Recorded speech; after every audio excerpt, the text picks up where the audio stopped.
नमस्कार, स्वागत है आपका जीबी 24 के डिजिटल प्लेटफॉर्म में और मैं हूं आपके साथ ऋषु चौधरी। क्या रॉबर्ट वाड्रा साहब की गिरफ्तारी होने वाली है?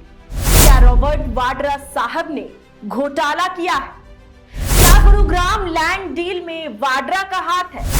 ये वो सवाल है जो आज बने हुए हैं और ये सवाल इसलिए भी लाजमी हो जाता है क्योंकि घोटाला बड़े स्तर पर हुआ है। ऐसे में कार्रवाई होना लाजमी भी हो जाता है और पहला नंबर है रॉबर्ट वाड्रा साहब का। दरअसल आपको बता दें कि रॉबर्ट वाड्रा को ईडी ने समन भेजा है।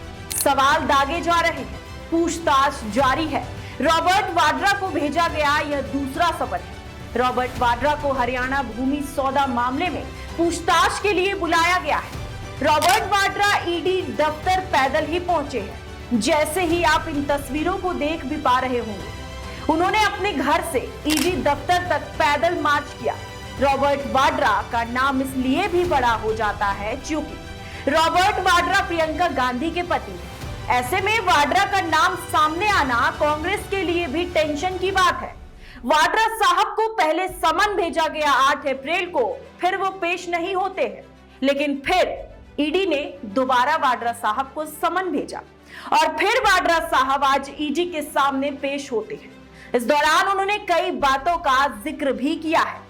पुराने केस है, घिसे बैठे जब भी उनको लगता है कि डायग्रेस करना है मेन इश्यू से या जो भी है, तब मेरे को बुलाया जाता है। कोई ऐसी बात नहीं है। सर, आज आप पैदल ही चलते हुए आए हैं ईडी समन में। ये लोगों की इच्छा थी कि मैं पैदल जाऊं और लोगों के साथ रहूं, और लोग चलना चाह रहे थे मेरे साथ, उनको रोक दिया गया और मैं ठीक हूं, मैं सहमत हूं। या जब मैं लोगों के हित में बोलता हूं, जब भी मैं माइनॉरिटीज के लिए बोलता हूं, जब भी मैं जो सरकार चल रही है उनकी नाकामियों में बोलूंगा या बोलूंगा, मैं सोच भी रहा हूं राजनीति में आने के लिए, तो ये लोग दुरुपयोग करेंगे, एजेंसियों का इस्तेमाल करेंगे। केस में कुछ है ही नहीं यार, 20 साल थोड़ी ना लगेंगे कुछ जुड़ने के लिए। 15 बारी गया हूँ, 10 बारी बैठा हूँ और 10 घंटे बैठा हूँ और 23,000 डॉक्यूमेंट दिए हैं।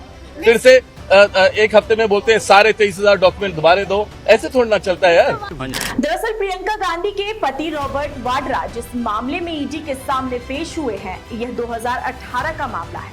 यह गुरुग्राम में स्काईलाइट हॉस्पिटैलिटी और डीएलएफ के बीच 3.5 एकड़ जमीन के ट्रांसफर से जुड़ा है। इसमें धोखाधड़ी और नियमों के उल्लंघन के आरोप है। रॉबर्ट वाड्रा के घर से लेकर दफ्तर तक हलचल रही।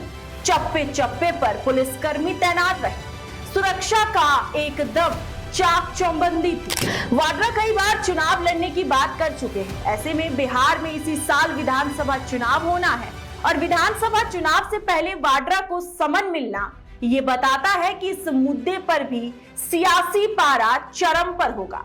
दुनिया भर के दावे किए जाएंगे और सियासी रोटियां सेकने का पूरा काम किया जाएगा। अब आपका क्या कुछ कहना है इस खबर को लेकर, हमें कमेंट सेक्शन में जरूर बताइएगा।